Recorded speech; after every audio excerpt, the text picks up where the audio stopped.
Corona virus को लेकर अब तक नहीं हुआ है कोई दवा का आविष्कार। स्वच्छता और सुरक्षा ही इससे बचने का है उपाय। कोरोना वायरस कोविड-19 को लेकर अब तक किसी भी देश ने इससे बचने की दवाइयां नहीं बनाई है। भारत समेत विश्व के 132 देशों में यह वायरस महामारी का रूप ले चुका है।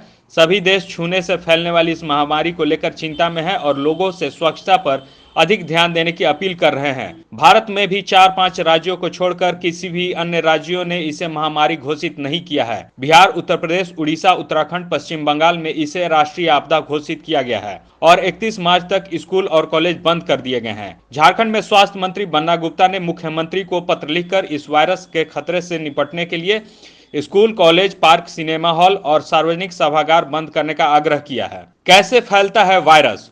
कोरोना वायरस किसी भी चीज के छूने से ही फैल रहा है। यह कहीं भी हो सकता है, चाहे वह राशन दुकान हो, सीढ़ी हो, ट्रांसपोर्ट सिस्टम हो, स्कूल, कॉलेज अथवा अन्य सार्वजनिक स्थल जहां भी भीड़ अधिक रहती है।